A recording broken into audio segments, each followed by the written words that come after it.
예전에 어떤 미국의 코미디언이 스탠딩 코미디언이 말하는 것을 들은 적이 있는데요. 그 사람에게 어떤 사람이 질문을 던졌다고 합니다. 어떤 악한 사람이 있는데 온 세상을 참 힘들게 하고 고통스럽게 만들고 파괴하는 그런 악한 사람이 있는데, 만일 당신이 타임머신을 타고 돌아갈 수만 있다면 그 사람이 이렇게 온 세상을 파괴적으로 만들고 고통스럽게 만든 그런 히틀러와 같은 그런 존재가 있다고 한다면, 당신은 타임머신을 타고 돌아갈 수만 있다면 그 사람이 어렸을 때, 그 아이였을 때 그 아이를 없앨 수 있겠느냐고 질문을 던졌다고 합니다. 그랬더니 그 코미디언이 대답하기를 이렇게 대답했어요. 제가 아버지인데 저는 그렇게는 못할 것 같아요. 아무리 약한 사람이 된다고 할지라도 그 어린아이를 제가 죽이라고 한다면 저는 그렇게 하지 못할 것 같습니다.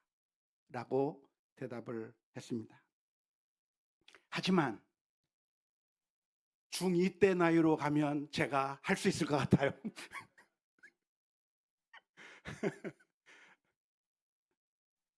우리는 아이들을 보면서 아주 조그만 아이들 2살, 3살 되는 그 아이들을 보면서 정말 예쁘고 귀엽기 때문에 이 아이의 이 모습이 그냥 영원히 계속되었으면 좋겠다라고 생각하곤 합니다. 여러분들도 그렇게 생각하셨었습니까? 예, 저도 그랬던 것 같아요. 정말 예쁘고 사랑스럽고 귀엽고 너무나도 좋은 이 아이가 바로 이 모습을 그대로 간직하고 영원히 계속되었으면 좋겠다고 하는 그런 간절한 마음이 우리들에게 있지만, 하지만 정말 그 소원이 이루어지면 큰일 납니다. 아이가 성장하지 않고 계속 그 자리에 남아 있다고 한다면 그것은 기쁨이 아니라 슬픔이 될 것이고 엄청난 걱정거리, 고민거리가 될 것이기 때문에 그렇습니다. 그런데 이것은 우리의 육신뿐만이 아니라 우리의 일반적인 우리의 모습뿐만이 아니라 영적인 모습도 마찬가지라고 할 수가 있겠습니다. 우리의 영적인 존재, 우리의 속사람도 성장하는 것이 옳을 것입니다.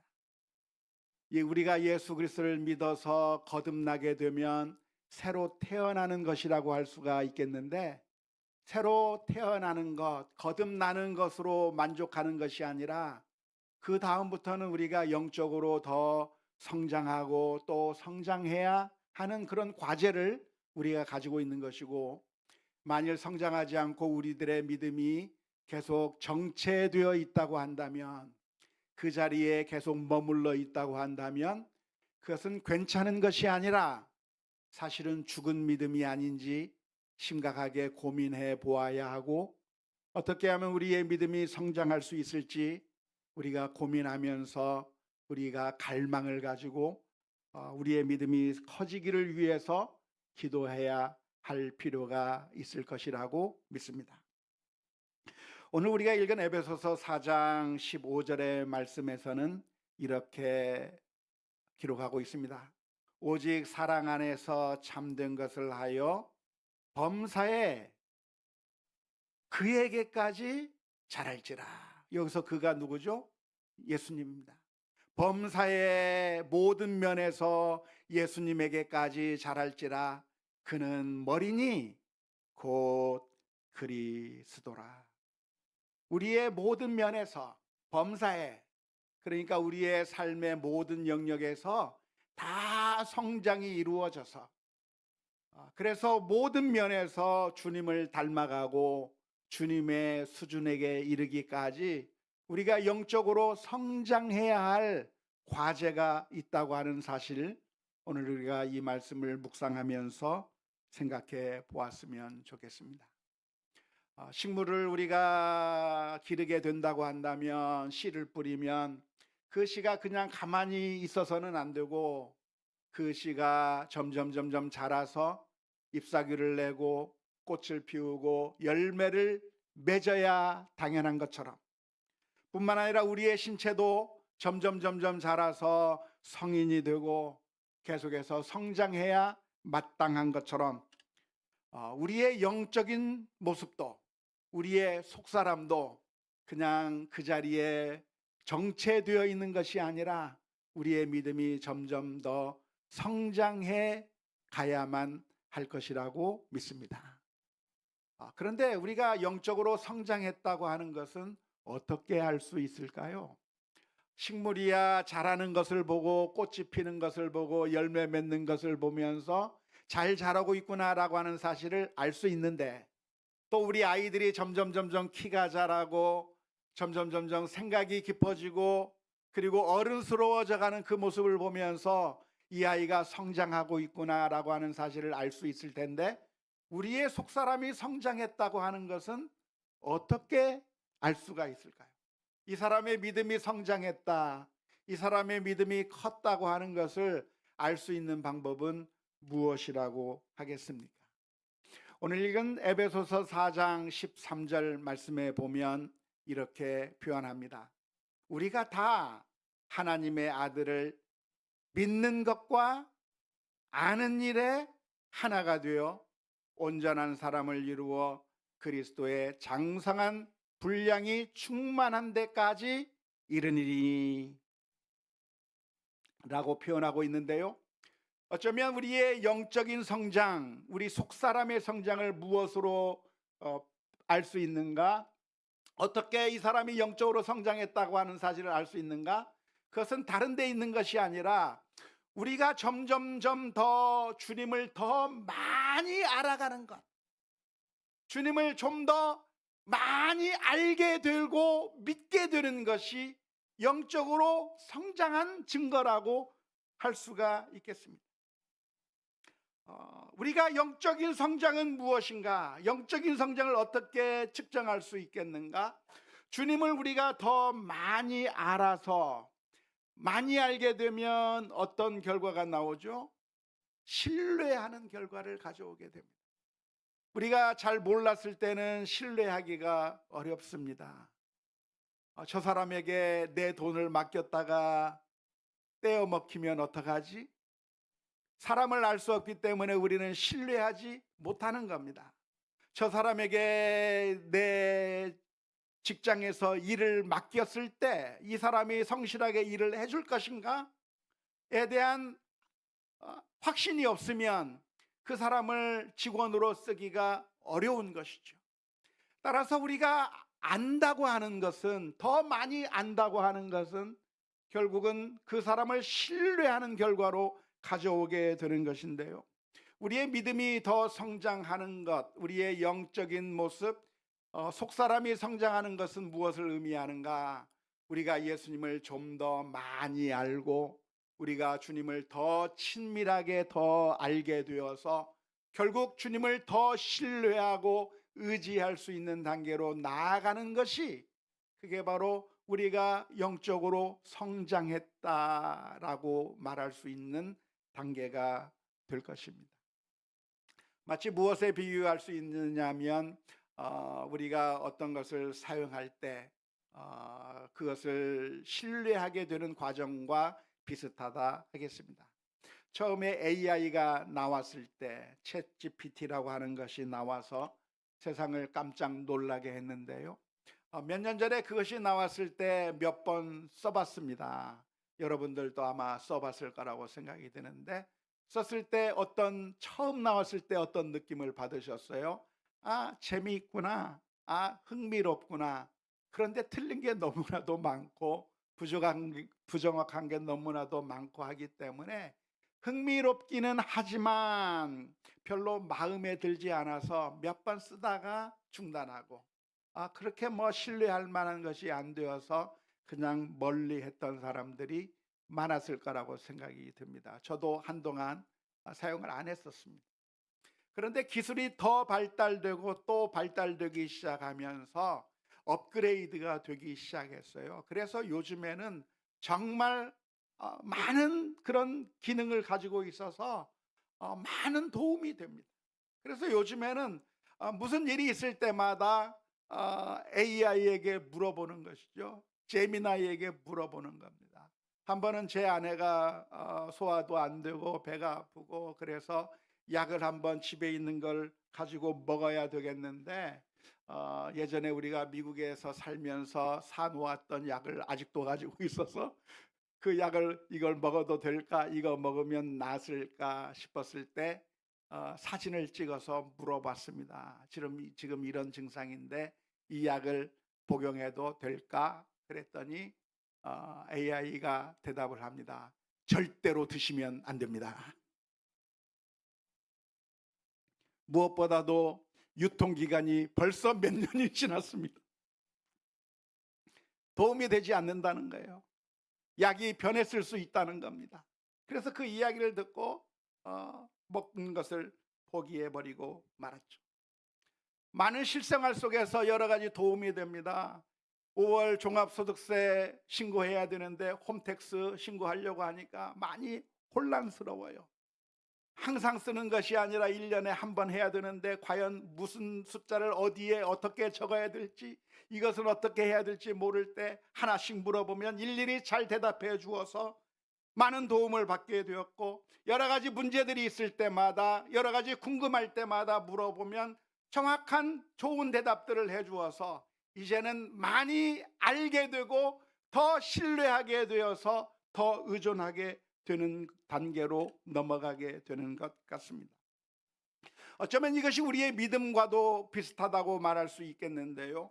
우리가 주님을 알게 되면 알게 될수록 우리는 주님이 정말 우리를 위해 우리를 사랑하시는 분이시구나, 나에게 가장 좋은 것을 주시기 원하시고 나를 바른 길로, 영적인 길로, 믿음의 길로 인도하시는 분이라고 하는 사실을 알게 되면, 그러면 우리가 더욱더 주님을 의지하고 신뢰하는 단계로 나아가게 될 것이라고 믿습니다. 오늘 오후에도 우리가 열왕기상의 말씀을 묵상하게 될 텐데 지난 시간에 이어서 사르밧 과부의 이야기를 살펴보게 될 겁니다. 그런데 이 사르밧 과부가 엘리야가 같이 있음으로 말미암아 엄청난 기적을 체험했어요. 비가 오지 않는 그 상황 가운데서 하나님의 놀라운 기적을 체험해서 그 밀가루통에 가루가 떨어지지 아니하고 기름통에 기름이 떨어지지 않는 그런 엄청난 기적을 체험한 그 여인이 오늘 본문에서는 아들이 살아나는 일을 경험한 다음에 고백한 내용이 열왕기상 17장 24절 말씀 가운데 기록되어 있습니다. 여인이 엘리야에게 이르되 내가 이제야 당신은 하나님의 사람이시오 당신의 입에 있는 여호와의 말씀이 진실한 줄 아노라 라고 고백했는데요, 이 여인의 말이 아주 놀랍습니다. 흥미롭습니다. 이제야 알게 됐다고 그래요. 그 전에 몰랐나요? 알았어요. 그 전에 그 밀가루가 떨어지지 않고 기름이 떨어지지 않는 그것을 통해서 정말 하나님에 대해서, 엘리야 선지자에 대해서 알았지만, 그러나 그것을 경험하고 난 뒤에 또다시 또 다른 기적을 경험하고 나서 더 확실하게 알게 된 거죠. 더 풍성하게 알게 된 거죠. 우리의 믿음이 어떻게 되어야 되는가? 우리가 주님과의 관계 속에서 조금 더 알아가고 기도하는 가운데 하나님께서 응답해 주시고 하나님과 동행하는 가운데 하나님께서 위로해 주시고 은혜를 베풀어 주시는 그런 경험들을 더 많이 경험하게 되면서 우리가 더욱더 주님을 의지하고 신뢰하는 단계로 더 깊이 들어가는 것이, 그것이 우리의 영적인 성장의 단계로 들어가는 것이라고 할 수가 있겠습니다. 그래서 오늘 우리들의 마음 가운데, 우리들의 심령 가운데 우리의 영적인 성장이 이루어져서 주님을 신뢰하고 주님과 함께 믿음의 길을 잘 걸어갈 수 있는 하나님의 자녀가 되게 해 주옵소서. 기도하는 가운데 믿음이 성장해 있는 우리들의 모습이 될 수 있기를 주님의 이름으로 축원합니다. 우리가 성장하게 된다고 하면 어떻게 되겠습니까? 그렇게 된다고 하면 우리는 더욱더 주님을 신뢰하게 되는 것이죠. 다윗의 경우를 보면 다윗은 목동 생활을 하면서 하나님에 대해서 조금씩 배워가기 시작했습니다. 어려서부터 자라기 시작하면서 보이지 않는 하나님을 어떻게 알게 되었는가? 지금 눈에 보이지 않고 만질 수 없는 그 하나님을 어떻게 알게 되었는가? 목동 생활하면서 하나씩 경험을 하면서 하나님이 어떤 분이시라고 하는 것을 경험하게 된 거죠. 사자와 싸우는 가운데 지켜주시는 그 하나님, 그걸 경험하면서 여호와는 나의 목자시니 내게 부족함이 없으리로라 라고 하는 그런 고백을 하게 된 것이고, 나중에 골리앗 앞에 서게 되었을 때도 다윗은 두려워하지 않았어요. 왜냐하면 지금까지의 경험을 통해서 하나님이 어떤 하나님이신가라고 하는 사실을 깨달았기 때문에 오히려 골리앗 앞에서도 담대하게 싸울 수 있는 힘과 능력을 얻게 된 것입니다.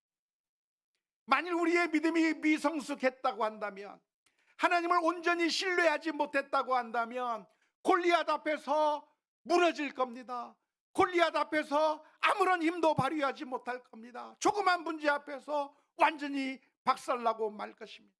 하지만 이 다윗은 지금까지 살아오면서 하나님을 알고 경험하고 하나님이 어떠한 분이신가를 체험했기 때문에 그의 믿음이 영적으로 더 성숙해져 버려서, 그래서 더 큰 어려움이 있을 때 담대하게 믿음으로 일어설 수 있는데, 그런 믿음이 오늘 저와 여러분들 가운데 있어야 될 줄로 믿습니다. 아브라함도 역시 마찬가지였는데요. 어느 날 아브라함은 엄청난 시험을 받습니다. 내 아들 내 독자 이삭을 내게 바치라라고 하는 그 하나님의 말씀 앞에서 우리가 감히 순종할 수 없을 것만 같은 그 명령에 아브라함은 주저하지 않았습니다. 그 다음날 일찍 일어나서 아들을 데리고 모리아산으로 갔어요. 왜 그것이 가능했습니까? 그것은 바로 아브라함이 지금까지 살아오면서 하나님을 경험하면서 알았기 때문에. 하나님이 누구신가? 하나님은 악한이 아니에요. 하나님은 무자비한 재판관이 아니에요. 하나님이 누구신가? 우리를 사랑하시는 아버지이시기 때문에 우리를 여러 가지 위험 가운데서도 건져주셨고, 100세의 아들을 낳을 수도 있게 해주시고, 그러한 것들을 경험하면서 하나님이 어떤 하나님이신가, 나를 사랑하시는 하나님이라고 하는 사실을 알게 되었을 때 그 어떠한 상황 가운데서도 순종할 수 있는 믿음의 능력이 있었던 줄로 믿습니다. 믿음이 성장하게 된 사람들은 어떤 모습을 가져야 되는가? 오늘 에베소서 3장 18절 19절의 말씀에서는 이런 모습을 가져야 한다고 기록합니다.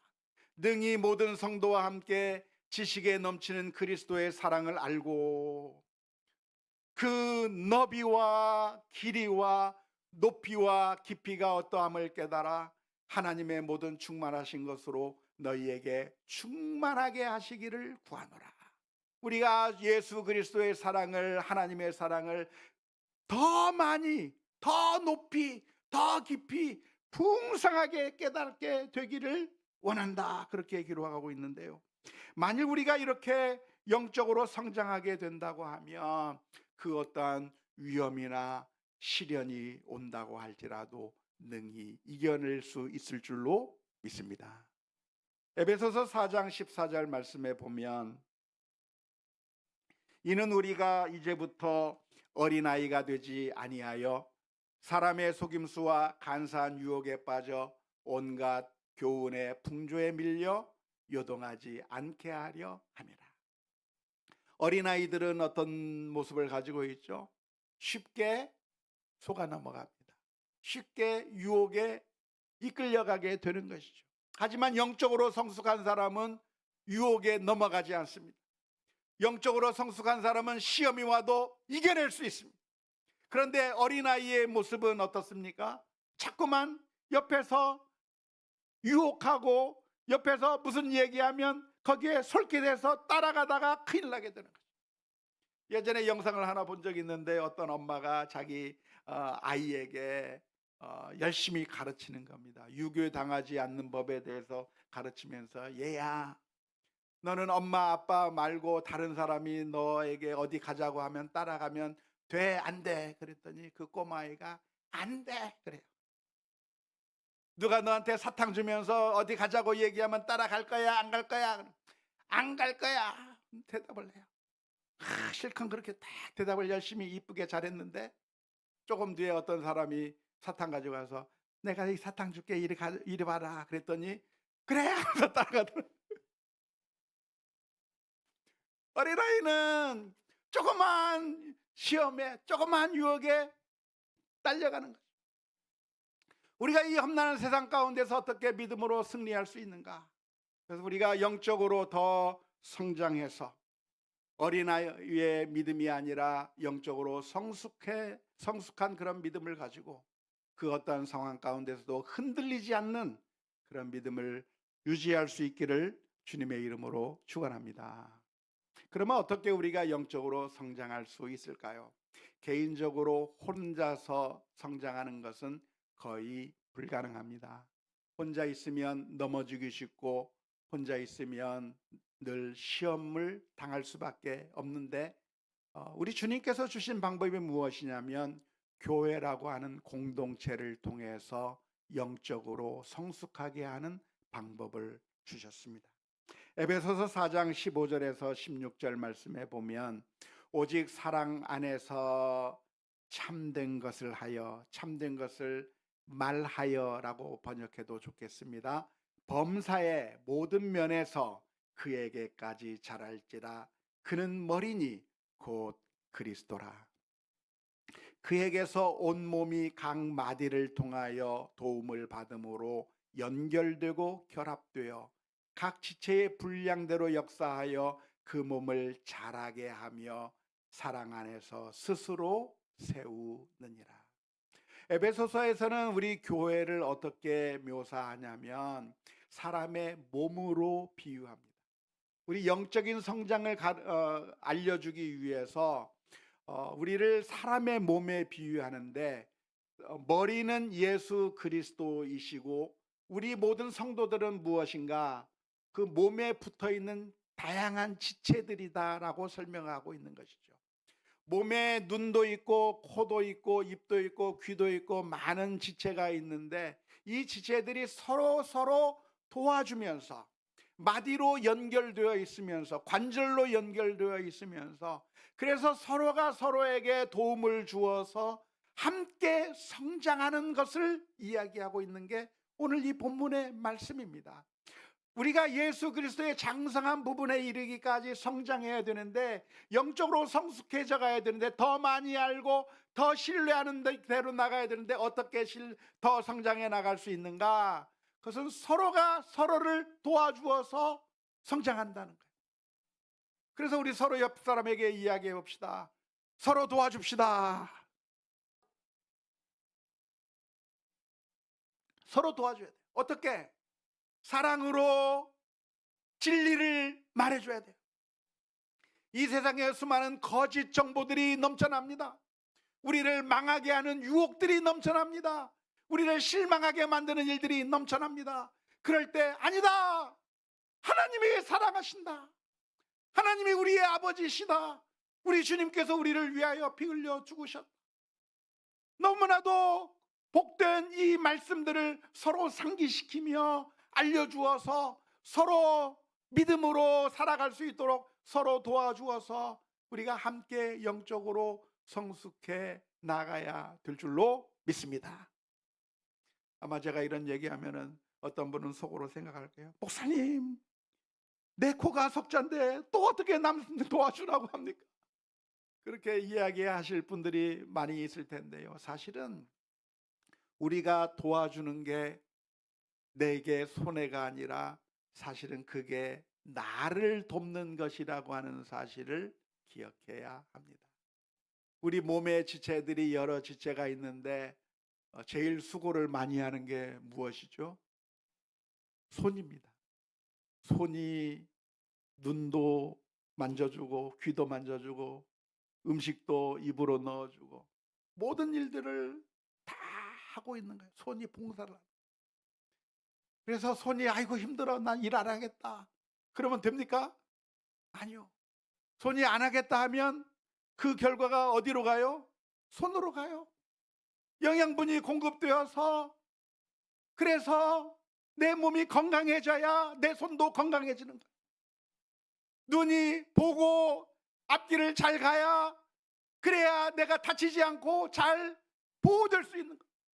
서로가 서로에게 도움을 주고 서로가 서로에게 사랑의 역할들을 감당해 나갈 때 서로 영적으로 건강해질 수 있을 뿐만 아니라, 그러한 영적인 건강한 공동체가 함께 서로에게 좋은 역할을 해서 함께 믿음으로 성장해 나갈 수 있을 줄로 믿습니다. 그래서 우리 교회는 어떤 교회가 되어야 되는가? 서로가 사랑의 손길을 내밀어 믿음이 함께 성장해 나아갈 수 있도록 서로 도와주는 사랑의 공동체, 믿음의 공동체가 될 수 있기를 위해서 기도하고 노력하는 우리 모두가 되어야 될 줄로 믿습니다. 문제는 우리의 영적 성장이라고 하는 것이 우리의 신체의 성장과는 다른 면이 있다고 하는 점입니다. 신체의 성장은 어떻죠? 늘 성장합니다. 1살 때보다 2살 때가 더 컸고, 어제보다는 오늘이 더 나아졌고, 오늘보다는 내일이 더 좋아지는, 계속해서 성장하는 것이 우리 신체의 모습이라고 할 수가 있겠습니다. 하지만 영적인 모습, 우리의 속사람은 어떤 모습을 가지고 있는가? 업앤다운이 심해요. 한 번은 믿음이 좋은 것 같다가도 완전히 그 믿음을 까먹을 수도 있고, 괜찮은 것 같다가도 무너지고, 업앤다운이 심한 것이 우리의 영적인 모습인 것이죠. 그래서 이것이 너무나도 참 힘든 모습인데, 그래서 오늘 우리들에게 필요한 것이 바로 예수 그리스도의 은혜입니다. 하나님 앞에 나가야 되는 것이죠. 하나님, 불쌍히 여겨 주옵소서. 믿음을 더 강하게 해 주옵소서. 주님을 더 알게 해 주시고, 주님을 더 신뢰하게 해 주시고, 더욱더 담대하게 나갈 수 있게 해 주옵소서.